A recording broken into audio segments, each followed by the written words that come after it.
Quelqu'un peut-il élever ses mains devant le trône? Nous fermons nos yeux. Levons nos mains. Réalise que les ténèbres n'ont plus les puissances, ils ont été défaits. Est-ce qu'on peut chanter tous ensemble? Les ténèbres ont reculé. Chantons, chantons. Les ténèbres ont reculé devant l'œuvre de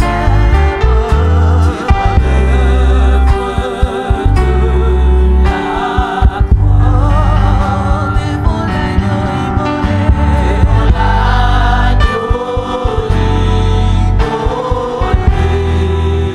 et le sang versé. Encore. Les ténèbres ont reculé. Les ténèbres.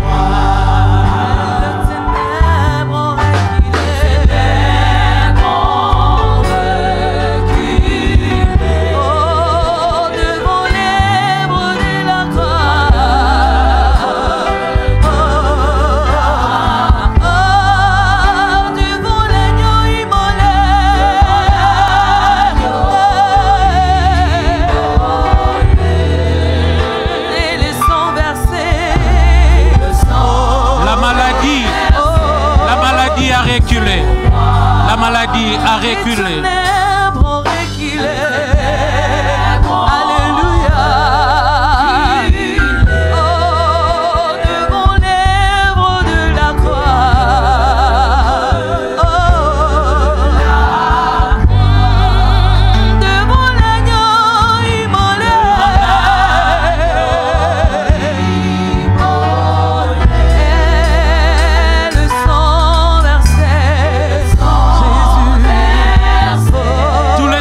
Loue sa sainteté. Nous montons tous les ans.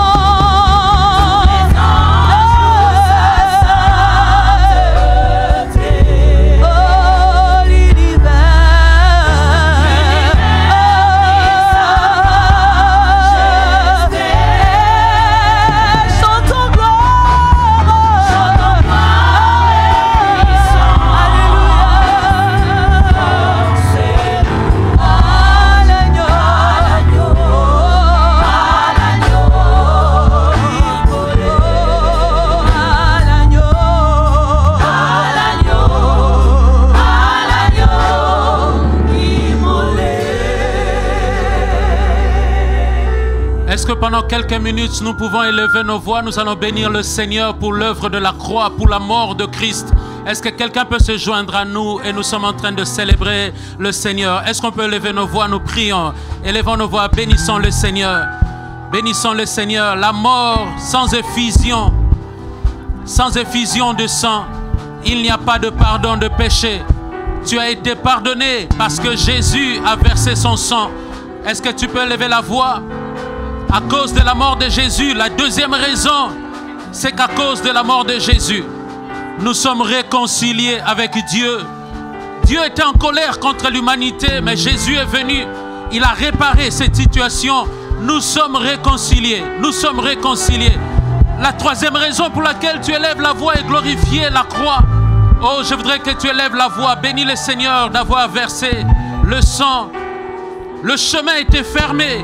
Il y avait un fossé qui s'était créé lors du péché d'Adam. Désormais, nous étions loin, car tous ont péché et sont privés de la gloire de Dieu. Mais à cause du sang de Jésus, il y a désormais un chemin qui a été inauguré. Oh, désormais, nous pouvons nous approcher du Père et nous pouvons être entendus. Élève encore ta voix pendant quelques instants. Nous bénissons le Seigneur. Nous bénissons le Seigneur. Et enfin, nous confessons, ils l'ont vaincu. Est-ce que tu peux confesser que j'ai vaincu Satan, j'ai vaincu le diable, non pas à cause de mes forces, mais à cause du sang de l'agneau? Est-ce que quelqu'un peut lever sa voix? Et nous sommes en train de proclamer, et nous sommes en train de déclarer, et nous sommes en train de défaire leur autorité. Nous sommes en train de briser leur puissance. Nous sommes en train de confesser la réalité de la croix. À cause de la croix, tu as la victoire sur les esprits impurs. Proclame la victoire. Rien ne pourra nous nuire.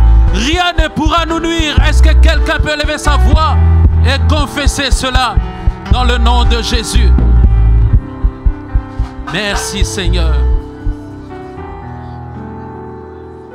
Est-ce qu'on peut acclamer très très fort le Seigneur? Je disais, est-ce qu'on peut acclamer très très fort le Seigneur? Alléluia.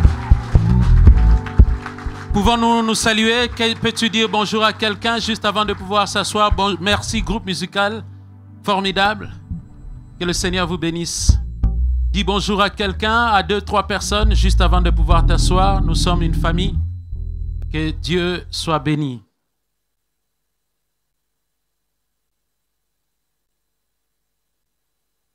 Y a-t-il 2 personnes qui veulent témoigner la grandeur de Dieu dans leur vie? À la fois pour ce que le Seigneur a réalisé la semaine dernière ou pour tout ce que Dieu a fait dans ta vie. Si tu veux témoigner, il y a quelques instants, quelques secondes qui peuvent être accordées. Y a-t-il une personne? Sœur Meda, tu avais témoigné jeudi. Y a-t-il une autre personne qui veut témoigner? Vraiment? Alors, je disais au premier culte, mon impression. Chacun d'entre nous a eu ses impressions. Moi, j'ai regardé, j'ai suivi attentivement le séminaire qui s'est déroulé la semaine dernière. J'ai été très béni. Mais il y a quelque chose qui m'est resté dans le cœur. Vous savez, c'est quoi? J'ai réalisé qu'au milieu de nous, il y a beaucoup de gens qui souffrent. Il y a des gens qui souffrent. Certains le disent. Certains crient à l'aide. Mais d'autres ne le disent pas. J'étais effaré quand j'ai vu le nombre de personnes qui se sont levées depuis jeudi jusqu'au dimanche dernier et pour qui on a eu à prier.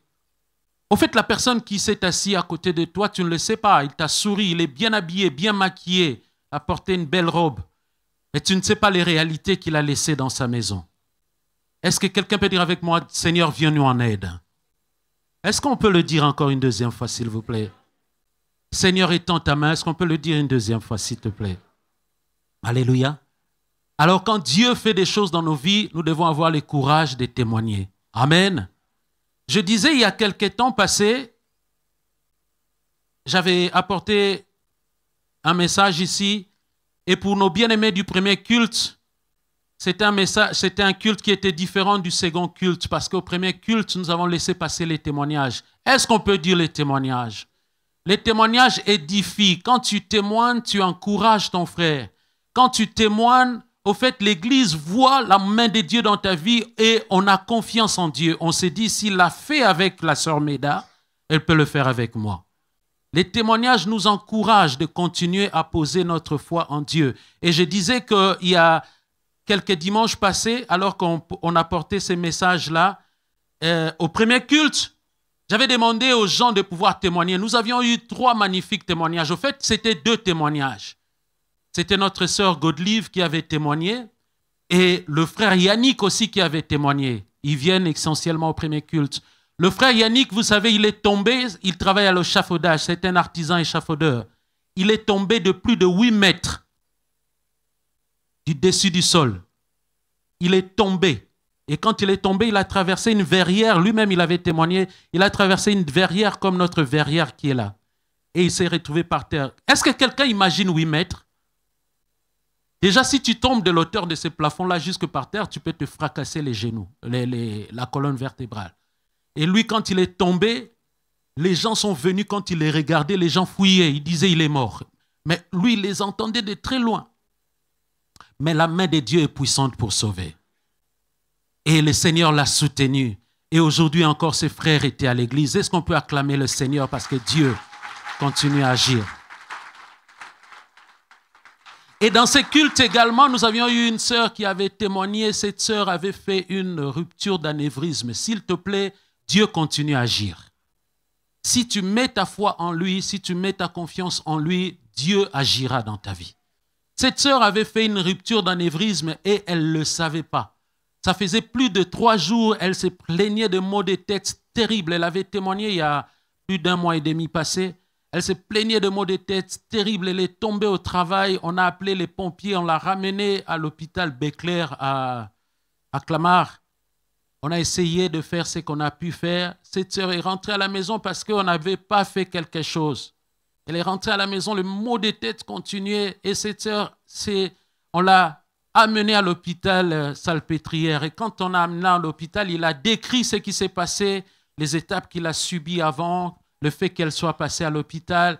On a commandé d'urgence une IRM cette nuit-là. Et les médecins ont découvert que son cerveau commençait à être inondé de sang. En fait, le mot de tête qu'elle avait, c'était le sang qui inondait le cerveau. Et les médecins étaient étonnés. Ils disaient, mais comment ça fait plus de 3 jours, vous avez fait une rupture d'anévrisme, mais rien de grave vous est arrivé. Il y a des personnes qui ont fait des ruptures d'anévrisme qui sont restées comme des loques. Moi, j'étais parti voir cette sœur aux urgences neurologiques de Salpêtrière. Juste une chambre avant, j'avais vu sa voisine de chambre, il avait une tête comme une valise. Sa tête, elle était grosse comme ça. Elle avait fait l'AVC et on l'avait opéré la tête pour essayer d'extraire tous les liquides qu'il y avait dans son cerveau. Et on la faisait manger comme un bébé avec une cuillère. Elle ne parlait pas, elle était vraiment comme un légume. Et est-ce que quelqu'un peut rendre grâce à Dieu pour la santé que Dieu t'a donnée? Est-ce que tu peux acclamer le Seigneur? Acclame le Seigneur pour la santé que Dieu t'a donnée.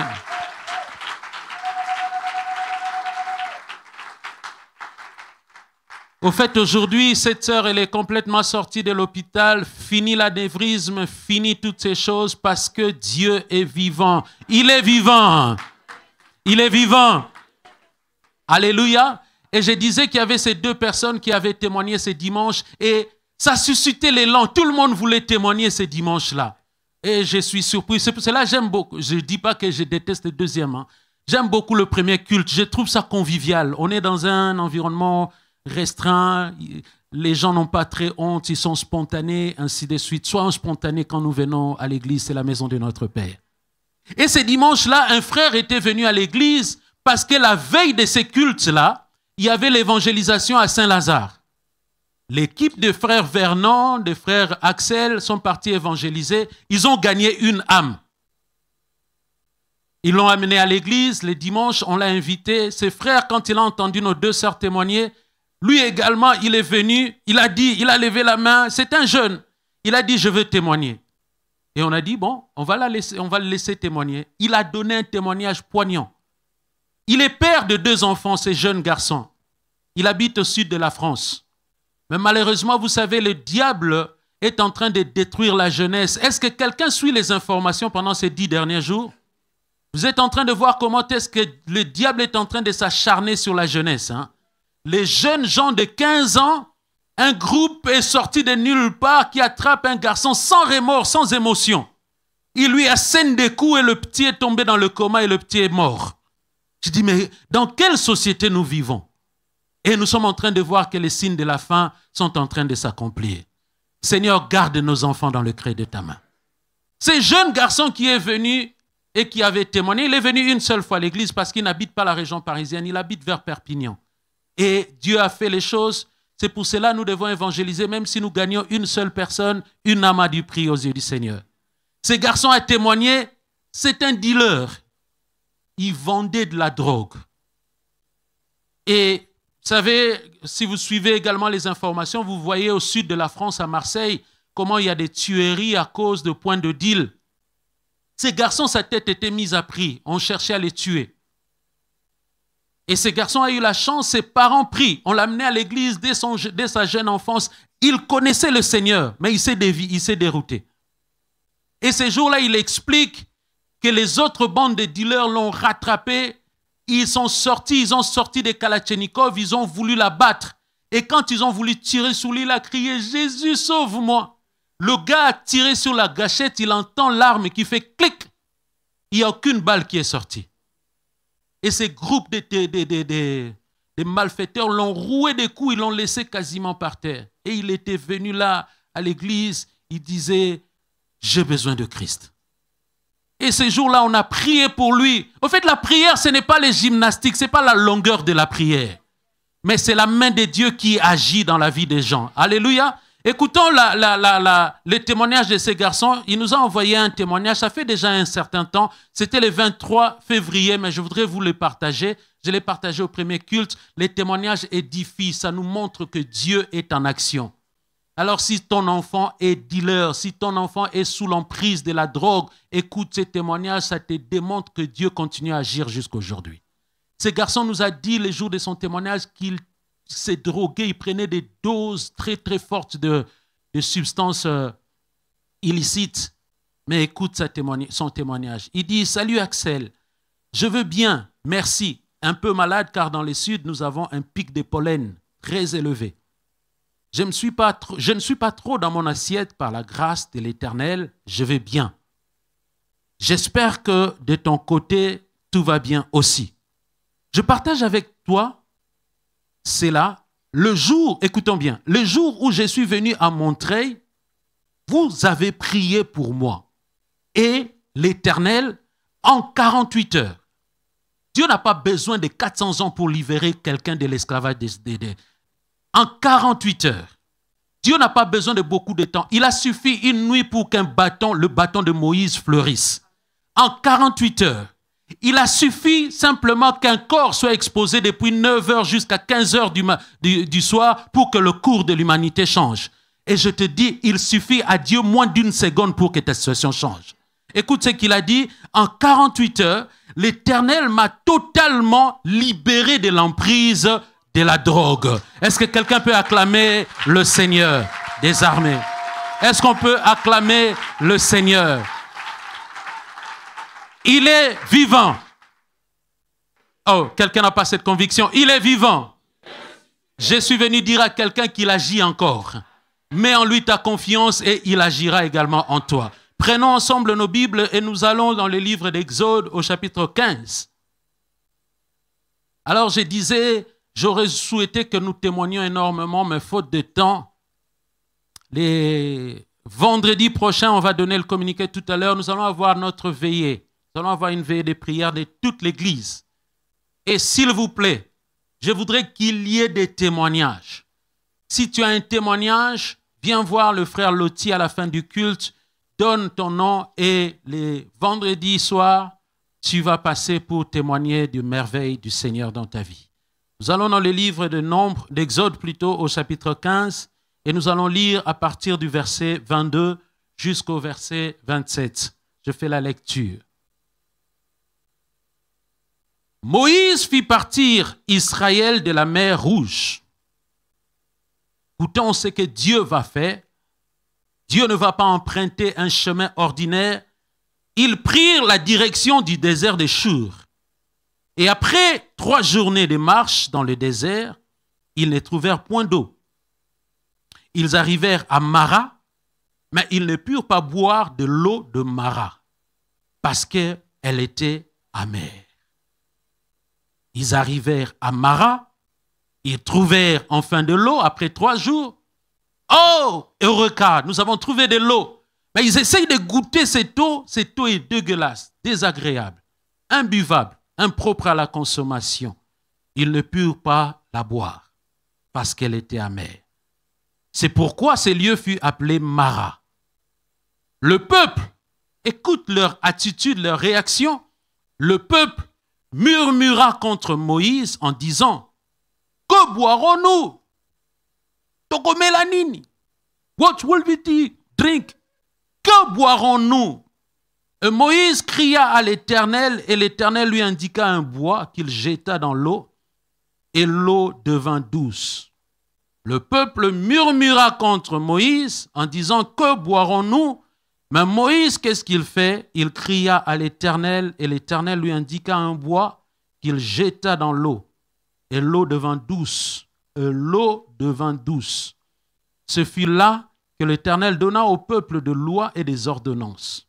Et ce fut là qu'il le mit à l'épreuve. Ce fut là qu'il le mit à l'épreuve. Si tu as ton stylo, c'est pour cela que j'aime la Bible papier, tu peux souligner, c'est là que l'Éternel le mit à l'épreuve. Tu peux souligner avec moi à l'épreuve. Il dit, si tu écoutes très attentivement la voix de l'Éternel, ton Dieu, si tu fais ce qui est droit à ses yeux, et si tu prêtes l'oreille à ses commandements, et si tu observes toutes les lois, je ne te frapperai d'aucune des maladies dont j'ai frappé les Égyptiens. Je ne te frapperai pas de cancer, je ne te frapperai pas de dysenterie, je ne te frapperai pas de toutes ces maladies qui frappent les Égyptiens, parce que je suis le Dieu qui te guérit. Ils arrivèrent à Élim, où où il y avait 12 sources d'eau et 70 palmiers. Ils campèrent là près de l'eau. Alléluia. Voici un peuple qui a des destins, qui a une destinée. Voici un peuple qui a des promesses. Voici un peuple qui a été choisi par Dieu. Tu es là en train de m'écouter via ton écran de téléphone, via ta tablette ou via ton téléviseur. Le Seigneur a un projet pour toi. Tu es venu dans la salle ce matin. Dieu a un projet pour toi. Dieu t'a choisi. Mais ce peuple, cependant, est contrôlé par un tyran que l'on appelle Pharaon. Pharaon est puissant, incapable de pouvoir se sortir soi-même de griffes, de la prison dans laquelle Pharaon nous a gardés. Tu es venu là ce matin, il y a des choses que tu n'aimerais pas faire, mais tu te retrouves en train de faire ces choses. Tu me suis à la télévision, il y a des actions que tu ne voudrais pas faire, mais tu te retrouves en train de le faire. Parce que si tu ne le sais pas, il y a des entités qu'on appelle des esprits qui te dictent, qui commandent tes choix, qui te poussent à faire ce que toi tu ne veux pas faire et qui t'empêchent de faire par contre ce que toi tu souhaiterais faire. Il te fait faire des choses étranges, il te fait faire des choses bizarres. Tant que tu n'as pas fait cette chose, tu sens dans ton cœur en train de bouillonner. Mais quand tu fais ces choses, il y a comme une forme de regret, il y a comme une forme de remords qui rentre dans ton cœur. Tu te dis, mais pourquoi je l'ai fait? Mince alors, quelle a été la récompense à recevoir ces choses? Quand j'ai commencé à grandir, arrivé à l'âge de l'adolescence, comme tout jeune, je voulus boire. Je commençais à boire, mais c'était amer. Je disais, mais quel est le goût que les gens trouvent dans la bière? Mais je me forçais quand même à boire parce que je voulais faire comme un bonhomme. Il y a également des personnes qui sont venues dans la salle. Moi, c'était l'alcool, mais toi, il y a peut-être autre chose. Il y a les sexes, il y a la drogue.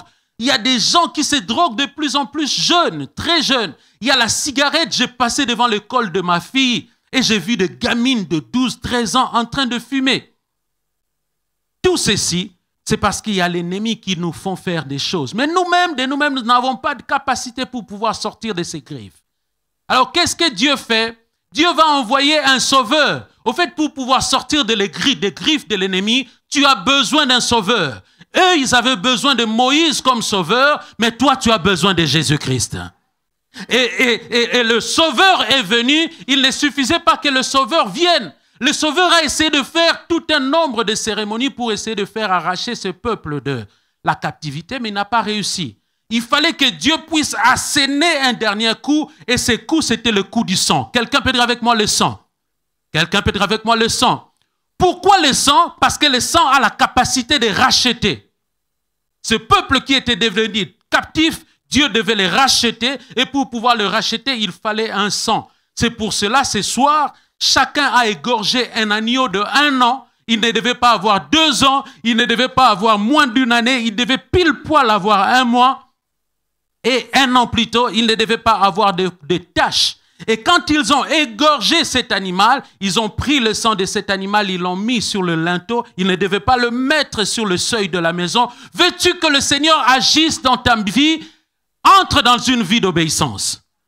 Quand tu obéis à Dieu, tu vas commencer à voir qu'il y a des choses qui vont commencer à t'arriver dans ta vie. Car il est dit, fais de l'Éternel tes délices, et il va commencer à te donner ce que ton cœur désire. Il leur a fallu 430 ans d'esclavage, mais en une seule nuit, quand le sang de l'animal a été offert à Dieu, la nuit, Dieu a complètement changé la situation. Je prie que cette nuit, pas plus tard que cette nuit, que Dieu change la situation dans une famille ce soir, aujourd'hui, au nom de Jésus. Et ça, eux, ils ont offert eux-mêmes leur animal, mais nous également, pour être délivrés de la puissance de l'ennemi, nous avons dit que Pharaon est puissant, nous avons dit que nous ne méprisons pas les desseins du diable. Le diable, lui également, il est puissant. Et personne n'a la capacité de pouvoir se délivrer lui-même. S'il te plaît, si tu vas voir un marabout pour qu'on puisse te désenvoûter, il ne pourra pas te désenvoûter. Il va te désenvoûter d'une situation, mais il va encore te réenvoûter avec d'autres démons.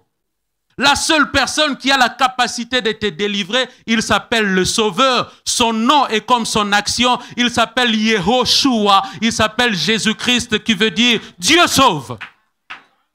Et Dieu est venu dans la chair au travers de son Fils Jésus-Christ. Il a offert, lui, son sang. À Moïse, ils devaient eux-mêmes offrir leur animal pour recevoir la libération. Mais pour nous, c'est Jésus qui a offert lui-même son sang pour que nous soyons sauvés. Alors, quelle est la différence entre la Pâque juive et la Pâque chrétienne? La Pâque juive a été faite une seule fois et aujourd'hui, ils ne font que se souvenir de la Pâque. Nous également, la Pâque chrétienne a été faite une seule fois, mais l'œuvre de cette Pâque continue son action jusqu'à aujourd'hui. Alléluia. Donc si tu es venu dans la salle, Jésus qui a été immolé le jour de la Pâque, il est à mesure lui également de pouvoir te délivrer de toute situation dans laquelle tu te trouves. Alléluia. Mais l'histoire que nous venons de lire ce midi, ce peuple est sorti de la captivité. Quand ce peuple est sorti de la captivité, ce qu'il ne savait pas, c'est que là où Pharaon est resté, Pharaon n'est pas tranquille. Écoutez-moi, Église. Il y a eu beaucoup de cas de guérison. Il y a eu beaucoup de cas miraculeux la semaine dernière. Mais je ne suis pas venu effrayer quelqu'un. Si tu l'ignorais, quand le diable perd quelqu'un qui était dans sa prison, le diable est furieux. Quand les démons perdent quelqu'un qui était sous son contrôle, les démons sont furieux. Et les Écritures nous disent que font les démons. Ils s'en vont dans les lieux arides. Qu'est-ce qu'ils vont faire? Ils vont se rendre compte qu'ils n'ont pas trouvé de demeure.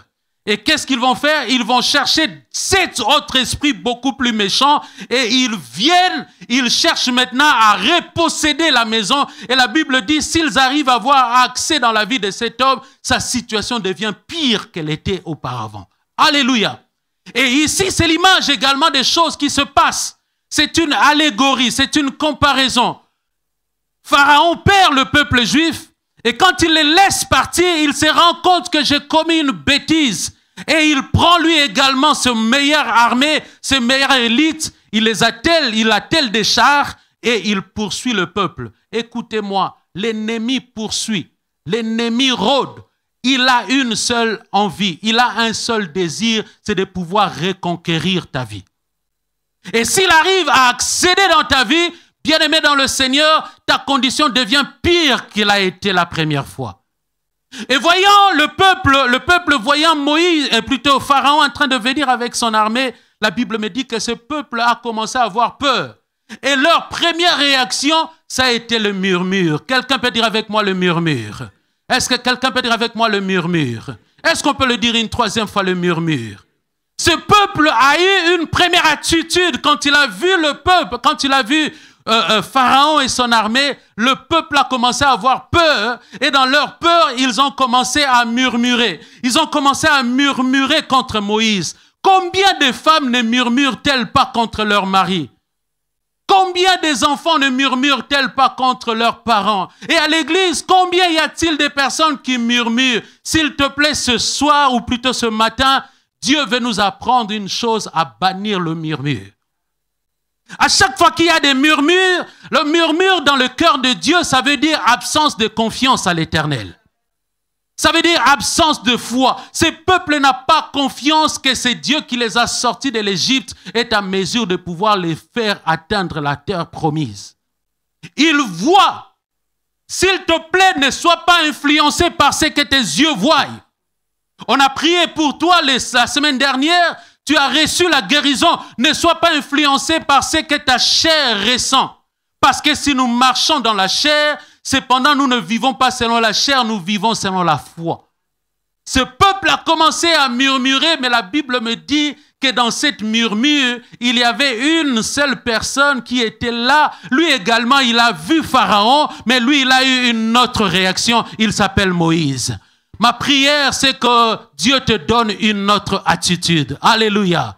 Au fait, si tu as ton bloc-notes et que tu cherches à noter avec moi, c'est quoi le thème du message d'aujourd'hui? Je voudrais simplement nous donner comme thème ce matin, quelle attitude à avoir après un temps de visitation divine? Quelle attitude à manifester ou à adopter après un temps de visitation divine? Ils ont été visités par Dieu. Et après les temps de visitation, nous sommes en train de voir que Pharaon se lève. Bien-aimé, après ces temps de visitation, des situations difficiles vont également se lever. Mais quelle attitude dois-tu adopter? Eux, quand ils ont vu ces situations difficiles arriver, ils ont commencé à murmurer. Ils ont commencé à crier contre Moïse. Combien y a-t-il de personnes qui crient contre le gouvernement? La vie est devenue chère. L'inflation. On n'arrête pas de voir. Nos impôts augmentent. On murmure, surtout en France. Les Français, on les appelle les grincheux. Les gens qui murmurent, qui boudent à tout temps. Et malheureusement, l'esprit de murmure est entré jusqu'à l'église. Quelqu'un peut dire avec moi le murmure. Oh, ce matin, Dieu veut nous délivrer de cette dimension qui s'appelle le murmure. Dieu n'aime pas voir un peuple qui murmure. Dieu n'aime pas voir des serviteurs qui murmurent. Dieu n'aime pas voir des femmes qui murmurent. Dieu veut voir des hommes et des femmes qui ont foi et qui ont totalement confiance en lui. Et alors que Moïse va prier, Dieu va ouvrir la mer. Au fait, la veille, il les avait délivrés de Pharaon. Dieu, pour leur montrer qu'il est le même hier, aujourd'hui et éternellement, il a fait un miracle la veille. Le lendemain, le même Dieu fait un autre miracle. Il tue non simplement toute l'armée de l'Égypte, il tue également leurs cavaliers. Écoutez-moi, le Dieu qui a opéré dans l'Ancien Testament, le Dieu qui a opéré avec Paul, il est le même aujourd'hui également. Alléluia. Et ce peuple arrive à traverser la mer Rouge. Il se trouve de l'autre côté de la mer Rouge. La Bible me dit, Myriam, la sœur de Moïse, sort un tambourin. Elle se met à chanter, elle se met à glorifier le Seigneur. Elle chante Hosanna, Hosanna, victoire, victoire. Dieu nous a libérés. Mais ce qu'ils ne savaient pas, il y avait d'autres épreuves qui venaient en avant. Ce midi, je me suis levé en ces lieux pour nous dire, Dieu permet des fois qu'il y ait des temps que l'on appelle les temps d'épreuve. Dans la vie d'un enfant de Dieu, tout ne sera pas plat continuellement. Dans la vie d'un enfant de Dieu, si on pouvait les comparer à un électroencéphalogramme, il y a un moment de pic. Ces pics-là, on les appelle des temps de galère, des temps d'épreuve. Qu'est-ce que les épreuves? Les épreuves sont des temps difficiles. Les épreuves sont des temps pendant lesquels on se pose la question, est-ce que Dieu existe? Les épreuves sont des temps pendant lesquels on se pose la question, est-ce que Dieu entend la prière? Les épreuves sont des temps où on se pose la question, est-ce que Dieu est-il le Tout-Puissant comme il s'est présenté devant Abraham? Les épreuves sont des temps difficiles et nous sommes en train de voir ici, Dieu le fait traverser, Dieu le fait vaincre une réalité, mais Dieu le fait entrer dans une deuxième épreuve. Est-ce qu'on peut dire ensemble les épreuves? Quelqu'un peut dire avec moi les épreuves? Les épreuves sont des temps difficiles. Écoutons ce que l'apôtre Paul lui-même, il parle au sujet des épreuves. Est-ce qu'on peut aller ensemble dans le livre de Romains, s'il vous plaît? Romains au chapitre 5. Romains chapitre 5. Écoutons ce que Paul dit. Paul dit, bien plus, nous nous glorifions même des afflictions. Les afflictions sont des épreuves. Les afflictions sont des moments de dure réalité dans nos vies. Tu n'as commis aucun péché. Tu rentres en toi-même, tu t'examines. Je parlais avec une sœur. Elle est en train de passer par des temps difficiles, des maladies bizarres. Des maladies que la médecine n'arrive pas à trouver la solution. La sœur s'est fait déjà opérer plus de 3 fois. Mais sa santé, à un moment donné, il y a la calmie. À un moment donné, ça reprend. Elle ne le comprend pas. Je lui ai posé la question. Elle m'a dit, docteur, je me suis assis avec mon mari. On était face à face et on était en train de faire des confessions. Est-ce que nous sommes tombés dans le péché? La sœur entre en elle-même, elle est en train de m'écouter. Elle m'a dit, j'ai examiné ma vie et j'ai trouvé dans ma vie que je n'ai commis aucune erreur. Il pose la question à son mari, il dit, chérie, quand tu vas en Afrique, est-ce que tu n'as pas laissé une petite copine là-bas? Est-ce que ce n'est pas une porte d'entrée? Laissez-moi dire à quelqu'un, les épreuves ressemblent de fois à ce qu'un homme endure quand il a péché, mais les épreuves, c'est Dieu qui permet cela. Il dit bien plus, nous nous glorifions même dans les afflictions, sachant que l'épreuve doit produire quoi? La persévérance. Et la persévérance, voici le cycle de l'épreuve. Quand tu es en train de passer par un moment d'épreuve, la première attitude que Dieu veut que tu puisses adopter, tu dois avoir la persévérance. Est-ce qu'on peut dire ensemble la persévérance? Est-ce qu'on peut dire ensemble la persévérance? Vous connaissez Abraham, Lui également, il avait une épreuve, mais sauf que Abraham n'a pas persévéré jusqu'au bout. Elle s'est laissée séduire par sa femme. Et elle a écouté la voix de sa femme et elle a fait une bêtise. Mais Dieu veut que nous puissions dans l'épreuve développer la persévérance, sachant que l'affliction produit la persévérance. La première attitude face à l'épreuve, tu dois cultiver la persévérance. La persévérance, c'est continuer à croire. Malgré cette réalité qui est en train de toucher mes enfants, malgré cette réalité que mon couple est en train d'endurer, Dieu me fera sortir de ça. Oh, Job est en train de passer par un temps de preuve et il est en train de développer la persévérance. Et voici les déclarations. Il ôte le murmure de sa bouche. Sa femme se met à murmurer. Il dit, chérie, ton Dieu que tu sers, je ne comprends pas. Ce Dieu est bizarre. C'est Dieu, comment il est bon, mais il te permet de tomber dans cet état. Maudit ton Dieu et meurs. Quelqu'un peut dire avec moi les épreuves, hein?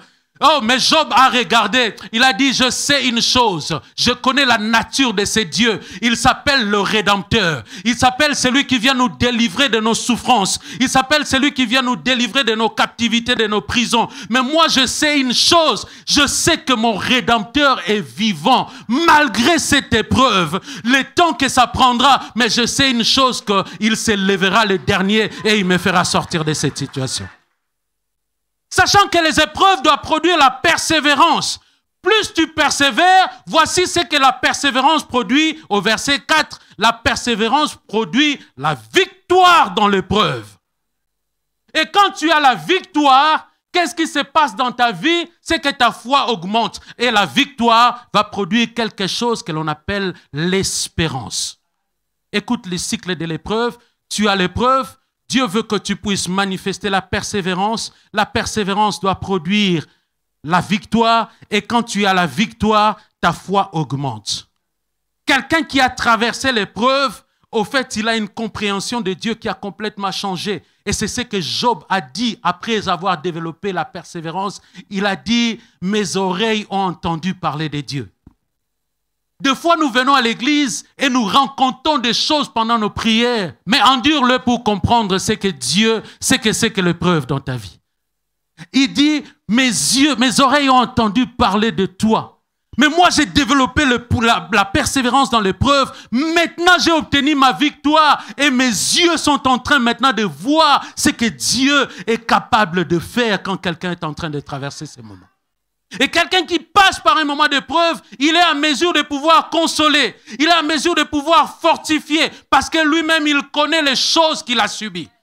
Une femme qui a été stérile et qui arrive à concevoir, quand tu l'as comme conseiller, mon frère, il va te dire quelle est l'importance d'un enfant rêvé à ses yeux. Alléluia. Est-ce qu'on peut dire ensemble l'épreuve? Et ils ont traversé de l'autre côté de la mer. Ils sont arrivés là. Dieu le conduit dans un temps d'épreuve, dans un chemin de désert. L'épreuve, c'est un temps de désert.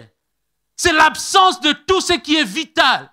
C'est l'absence de tout ce qui peut contribuer à notre épanouissement.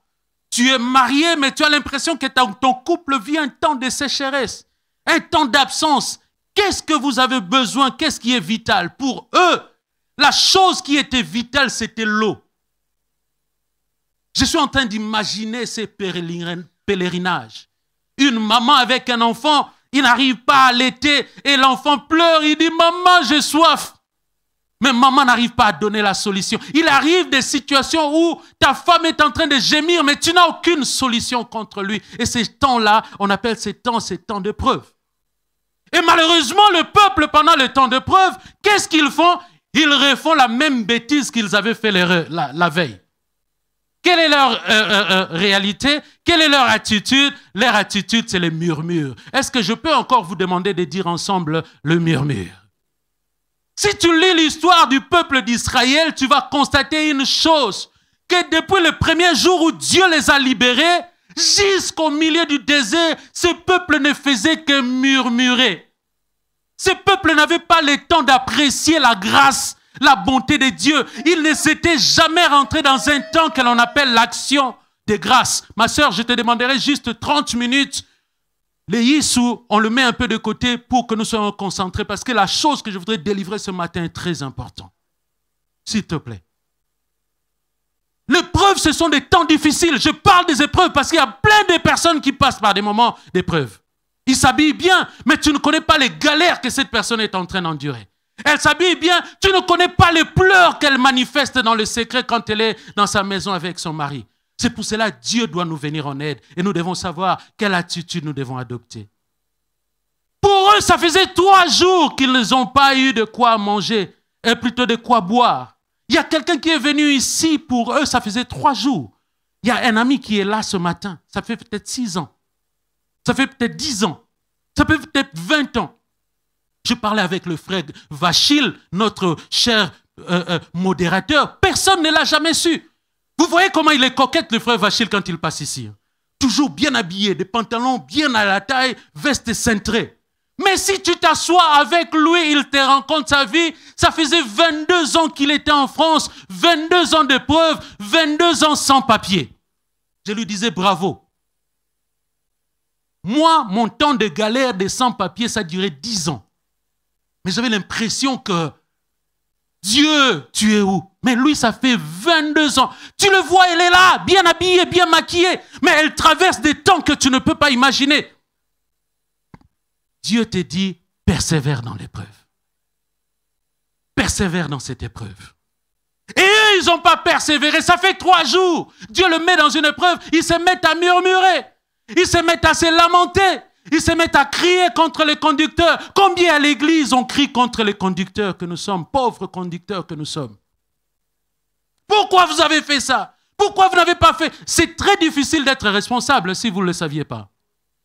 Vous venez au culte, vous priez, alléluia, amen, vous finissez le culte, vous partez. Vous ne connaissez pas les temps que nous passons ici. Tout le mardi, nous sommes ici des fois jusqu'à 2 heures du matin, tous les mardis, en train de débattre des choses de l'église et d'essayer de trouver des solutions. Mais vous vous mettez dans votre coin. Vous les indexez. Vous ne savez pas qu'est-ce que c'est qu'être un responsable. Cher enfant, tu ne sais pas ce que c'est qu'être un responsable. Tu ne connais même pas le salaire de ton père et de ta mère. Il doit tout payer, les factures, le loyer. Des fois, il est payé les 28, à peine les 6. Il est déjà en découvert. Mais toi, enfant, tu ne le sais pas, tu dis à maman, papa, achète-moi le dernier Nike qui coûte 180 €. Même moi qui prêche, je n'ai pas de basket qui dépasse 100 €.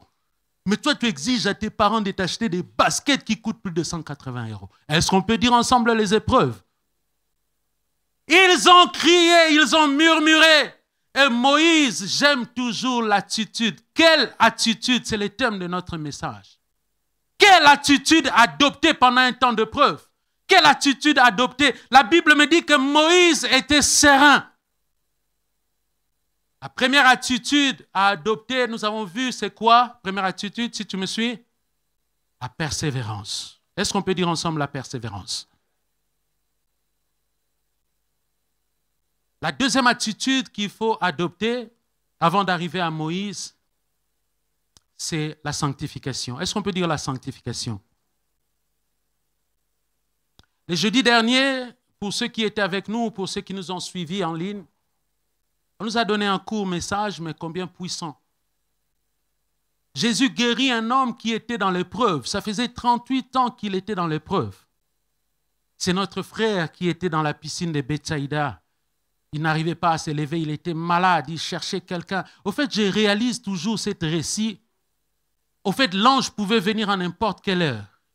Il pouvait venir à midi, il pouvait venir à 2 heures du matin, il pouvait venir à 5 heures. Il fallait tout le temps être dans une position d'éveil pour que quand l'ange vient, tu ne loupes pas la visitation.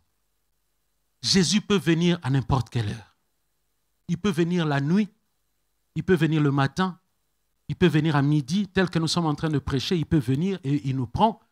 Et comme la Bible dit, certains vont partir, certains vont rester. Mais je prie que quand Jésus viendra, que nous soyons tous enlevés. Jésus arrive à la piscine, il voit cet homme qui était là. Il guérit cet homme et ils se sont séparés. Jésus continue sa route. Et Jésus vient au temple peu de temps après. Oh, Jésus remarque quelque chose. Il dit, mais c'est le gars que j'avais guéri l'autre jour, mais c'est lui, non? Il le voit au temple. En fait, quand Dieu te visite, beaucoup de personnes, quand Dieu les a visités, la première des choses, ils vont faire des bêtises, ils vont en boîte de nuit, ils vont dépenser de l'argent. Quand Dieu te bénit, prends un temps d'action de grâce vers le Seigneur. Cet homme réalise que c'est Dieu qui m'a touché et son attitude, c'était louable. Il est venu au temple rendre des actions de grâce. Et quand Jésus le croise au temple, Jésus lui donne un mystère. Il dit, mon frère, Dieu t'a délivré de 38 ans de captivité. Veux-tu que ta situation soit complètement rétablie? Nous allons voir la deuxième attitude. Marche dans la sanctification. Est-ce qu'on peut dire ensemble la sanctification? La sanctification ferme les accès aux portes de l'ennemi. La Bible dit, l'ange de l'Éternel ne campe pas autour de tout homme. L'ange de l'Éternel campe autour de ceux qui le craignent. Et qu'est-ce qu'il fait? Il les arrache des dangers. L'ange de l'Éternel a besoin que tu marches dans la sanctification pour que la voix de Dieu lui commande de faire des choses à ton service. Nous avons vu la semaine dernière des gens être délivrés, des gens être guéris. Mais veux-tu maintenir cette sanctification? Continue à marcher dans la sanctification. Et plutôt que veux-tu continuer à maintenir cette guérison? Continue à marcher dans la sanctification. Première attitude, après la visitation de Dieu, persévérance. Deuxième attitude, après la visitation de Dieu, marchons dans la sanctification, dans la crainte de Dieu.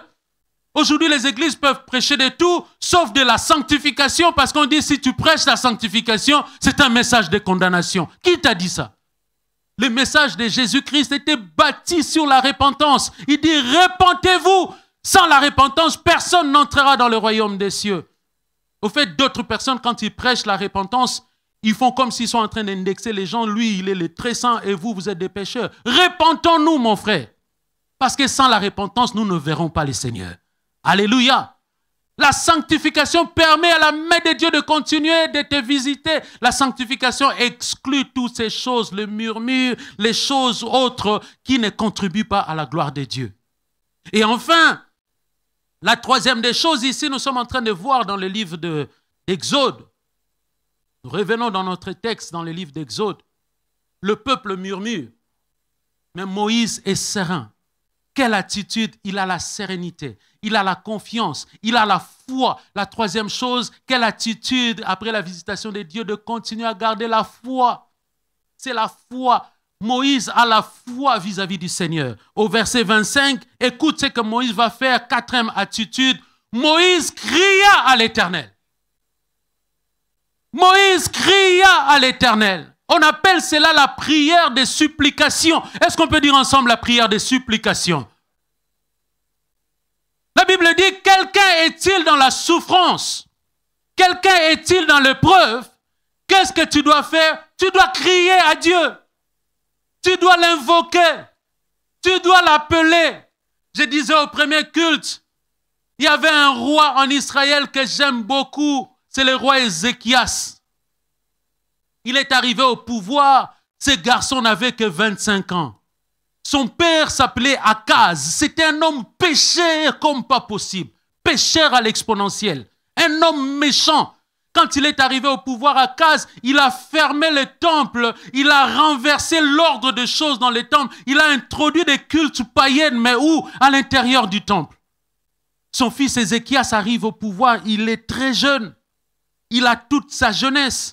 Il peut faire les bêtises que les jeunes font. Salomon est en train de dire, jeune homme, réjouis-toi dans ta jeunesse. Livre ton corps à toutes ses passions. Oh, Paul est en train de dire, fuis les passions de la jeunesse. Ce garçon qui était jeune, il a fui les passions de la jeunesse. Il a dit, je veux mettre ma jeunesse au service de Dieu. Il a commencé à servir le Seigneur avec passion et dévouement. Il a commencé à se consacrer, à réparer les choses. Son souci, c'était l'œuvre du Seigneur. Est-ce que tu as le souci de la chose de Dieu?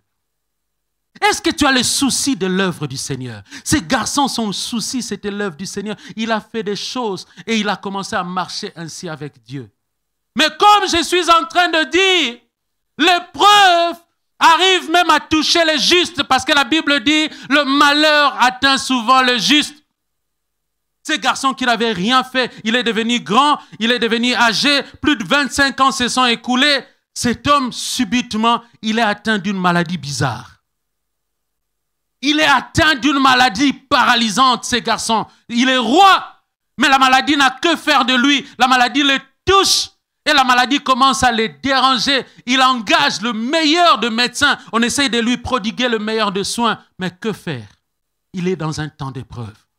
L'épreuve peut parfois atteindre des hommes justes. L'épreuve peut atteindre un pasteur, ça peut toucher une famille qui craint Dieu. Et cet homme, dans son temps d'épreuve, chose étrange, la Bible dit l'ami aime en tout temps. Alors qu'il est dans ces temps d'épreuve, il a besoin de quelques paroles de consolation, de quelques paroles de réconfort. Qu'est-ce que Dieu fait? Dieu envoie son serviteur, le plus grand des prophètes, le prophète Ésaïe. Il lui dit, va vers mon serviteur. Ésaïe vient voir cet homme. Oh, si c'était moi, j'allais dire que la prophétie d'Ésaïe était fausse. Parce que la prophétie a comme but de consoler, de rassurer. Mais Ésaïe vient, il vient voir Ézéchias. Il dit à Ézéchias, ô roi, as-tu déjà vu un notaire? As-tu déjà fait un testament? J'avais un ami qui priait avec nous dans l'assemblée. Il jouait à la batterie. C'était un ami avec qui j'ai partagé beaucoup de temps. Je vivais avec lui quand j'étais célibataire. Les temps d'épreuve l'ont touché. Il était jeune. Il n'était pas marié. Il n'avait même pas de fiancée. Il est tombé gravement malade. Je me souviens, c'était à l'hôpital de Villeneuve-Saint-Georges. Et les médecins sont venus le voir et lui ont dit, avez-vous de la famille ici? Il dit oui. Avez-vous une femme? Il dit non. Est-ce que vous avez des frères? Oui. Ils lui disent, messieurs, prenez vos affaires. Nous vous conseillons de sortir de l'hôpital, de prendre quelques jours, parce que dans moins de 3 semaines, vous allez mourir. Quelqu'un peut dire avec moi l'épreuve. Ses frères s'est mis à pleurer. Il avait l'impression que le monde s'est écroulé sur lui. L'épreuve, c'est des temps. Quand quelqu'un passe par, vous savez, quand quelqu'un passe par des temps d'épreuve, certaines personnes se moquent. On pense qu'il a péché. Et lui, il était là dans ces temps d'épreuve. Mais Dieu est fidèle. On a prié avec d'autres hommes de Dieu. On a prié avec lui. On a prié pour lui. Et les 3 semaines se sont écoulées. Le frère ne mourait pas. 1 année après, le frère ne mourait pas. Mais il était toujours malade, très gravement malade. Mais, autant marqué, Dieu avait fini par le reprendre. Et je crois que si le Seigneur revient dans sa félicité, un jour on pourra se retrouver, comme on se retrouvera avec le frère Justin, comme on se retrouvera avec d'autres amis. Alléluia. Quelqu'un peut dire avec moi l'épreuve. Et Dieu envoie Ésaïe pour aller voir Ézéchias. On lui dit, fais ton testament parce que tu mourras. Fais ton testament, une nouvelle difficile. Ézéchias plutôt aurait pu se mettre à se lamenter, à se dire, mais homme de Dieu, je pensais qu'un ami aime à tout temps et que dans ces temps de preuve, tu allais compatir. Vous savez qu'il y a des temps de preuve où tu te sens seul. Tu n'as que Dieu. Tu n'as que tes larmes pour pleurer. Et Ézéchias a compris une chose. Il a compris que les bontés de l'Éternel ne sont pas finies. Il était malade, agonisant. Il lui restait quelques minutes pour mourir. Cet homme a rassemblé toutes ses forces. Il s'est tourné vers le mur, lui seul, face à Dieu. Il y a des temps où tu dois rester seul avec tes enfants face à Dieu. Il y a des temps où tu dois rester seul pendant 3 jours en train de chercher Dieu. Il dit, Seigneur, souviens-toi de moi. Oh, je suis venu dire à quelqu'un, Dieu n'est pas ingrat pour se souvenir de chaque chose que tu fais. Les offrandes que tu fais à l'église, Dieu ne les oubliera jamais. La sanctification que tu mènes, tes sacrifices à venir à l'église tous les jeudis, Dieu n'est pas ingrat. Lui s'est mis à rappeler cela à Dieu. Il t'a dit, Seigneur, souviens-toi, dans ma jeunesse, je t'ai offert ma vie. Souviens-toi, les portes du temple étaient fermées. J'ai fait tout pour nettoyer les temples. J'ai tout fait pour faire ça, pour la gloire de ton nom. Et Dieu n'est pas indifférent. À l'instant même, Dieu a changé de décision. Ma prière pour un ami qui nous suit à la télévision, qui est venu là ce matin, s'il y avait une sentence qui reposait sur toi, c'est que Dieu puisse changer de décision ce matin. Cet homme a crié à Dieu. Alors la 4e attitude pour finir, nous sommes en train de dire, c'est la prière. Est-ce qu'on peut dire ensemble la prière? Tous les temps difficiles que nous rencontrons ne sont pas forcément des épreuves. Je vais faire une nuance. Certains temps difficiles qu'un enfant de Dieu rencontre, ce sont les épreuves. Les épreuves, la source, c'est Dieu lui-même. C'est Dieu qui les permet. Il permet des temps difficiles dans ta vie. La deuxième catégorie de souffrance qu'une personne, une famille rencontre, c'est à cause du péché. Est-ce qu'on peut dire ensemble le péché? Le péché ouvre la porte à l'ennemi et l'ennemi a accès à ta vie et il commence à te faire souffrir. Quand tu mènes une vie de désordre, le diable a le droit de te réclamer. Et écoutez-moi. La Bible dit dans le livre de Zacharie, Zacharie a fait un rêve, une vision. Et dans cette vision, on lui montre le souverain sacrificateur. Donc, si c'était dans une église, c'est les pasteurs, le bishop numéro 1, le PP, les pasteurs principaux de l'église. On lui montre le pasteur de l'église. La journée comme le dimanche, il est bien habillé comme moi, avec une toge, avec des clochettes. On le voit bien habillé avec une apparence de sainteté. Mais la nuit, Satan l'accuse. Si tu mènes une vie de désordre, fût-il un serviteur, fût-il un ministre, si tu ne le sais pas, Satan t'accuse devant Dieu. Satan accuse Josué le sacrificateur devant Dieu. Il dit on doit le cribler, on doit lui faire du mal parce que sa vie n'est pas propre. Et on le voit revêtu d'une robe sale. Il y a beaucoup de gens, tu es bien habillé, mais spirituellement, quand Dieu te voit, tu es sale. Et alors qu'il était sale, ce que j'ai aimé, il y avait un intercesseur à côté de Dieu. Un ange a dit à Dieu, Seigneur, qu'on puisse lui ôter son vêtement sale. On lui a enlevé les vêtements sales et on lui a revêtu de vêtements neufs. Quand tu mènes une vie de désordre, le diable a le droit de te cribler, il a le droit de t'accuser. C'est pour cela que nous sommes en train de dire quelle attitude, une des attitudes, marche dans la sanctification. Et cet homme, Ézéchias, a prié. Et quand il a prié, la Bible dit Dieu l'a entendu. Et j'étais en train de dire qu'il y avait 3 sources de douleur, de souffrance. La première des choses, ce sont les épreuves venant de la part de Dieu. La deuxième source de péché est plutôt des tracasseries. Ce sont nous-mêmes qui sommes à la base. Et à la troisième source, il y a des gens qui mènent une vie où ils ne comprennent pas pourquoi leur vie est comme ça. Eh bien, parce que comme notre sœur l'a dit, il y a des situations qui se sont passées que toi, tu n'es pas au courant. Il y a des forces qui en veulent à ta vie. C'est pour cela que tu dois avoir une vie de prière intense pour pouvoir lutter, pour pouvoir combattre, pour pouvoir proclamer quelle est mon identité en Christ. Dire devant Satan, il n'y a plus de condamnation pour ceux qui sont en Christ. Alléluia. Pourquoi ce message? Ce message, c'était pour conclure, pour nous dire simplement que à partir de ce soir, l'Église va se mettre en prière. Nous allons exercer notre troisième attitude comme Moïse. Moïse a crié. Nous également, nous allons crier devant Dieu. Toute la semaine, nous allons être en prière. Toute la semaine, nous allons prier. Toute la semaine, nous allons rester seul à seul face à Dieu. Comme Ézéchias est resté seul, toi également, tu vas rester seul face à Dieu. Tu vas lui exposer les choses que tu n'as pas pu exposer à un ami. Tu dois lui exposer les douleurs les plus profondes que tu es en train d'endurer.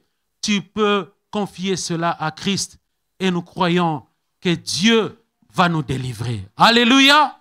Alléluia! Donc notre temps de jeûne et de prière va commencer cette nuit à 23h30. Nous sommes dans notre première rencontre de prière et nous allons ainsi prier comme cela toute la semaine jusqu'à dimanche. Et nous allons faire juste une exception par rapport à nos programmes précédents. Nous voulons vraiment cette fois-ci prier beaucoup en présentiel. Et pour cela, le vendredi prochain, c'est-à-dire ce vendredi, l'église, nous allons être en jeûne et prière et surtout, nous allons avoir une veillée de prière. C'est la veillée de toute l'église. Alors je demande à toutes les personnes qui ont des témoignages à faire, pendant cette veillée où nous aurons énormément du temps, nous pourrons donner nos témoignages. Pendant ces veillées, nous allons prier, nous allons chasser des démons, nous allons imposer les mains aux malades et nous allons proclamer la guérison sur des situations. Est-ce que quelqu'un croit que Dieu peut faire quelque chose? Alléluia. Est-ce qu'on peut acclamer le roi, s'il vous plaît?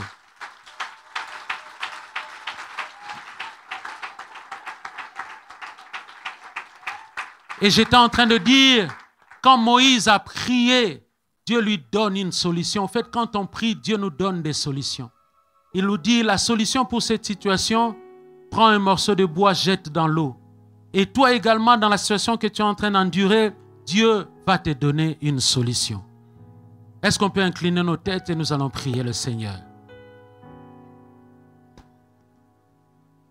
Seigneur Dieu, ces morceaux de bois que Moïse avait jetés dans l'eau, c'était la préfiguration de la croix. La croix, dans toute situation où il y a des difficultés, quand la croix vient, la croix assainit. La croix apporte des solutions. Il y a un ami qui nous suit à la télévision, qui passe par des moments difficiles. C'est peut-être lui, c'est peut-être un membre de sa famille. À cause de la croix. À la croix, Jésus, tu as vu la victoire sur les esprits impurs. Et je prie que la guérison, je prie que la solution soit accordée à cette famille dans le nom de Jésus. Quelqu'un est en proie à des situations difficiles, à des combats nocturnes.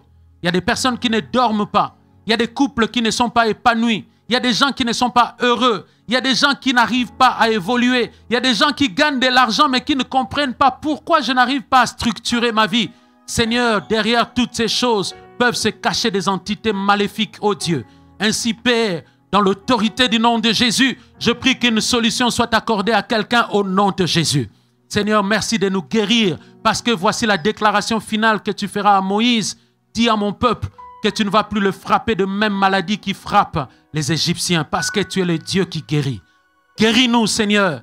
Encore aujourd'hui, Seigneur, tu l'as fait la semaine dernière et nous croyons qu'aujourd'hui encore, tu es le même et tu peux encore guérir. À toi la gloire et la révérence au nom de Jésus. Amen. Est-ce qu'on peut acclamer le Seigneur?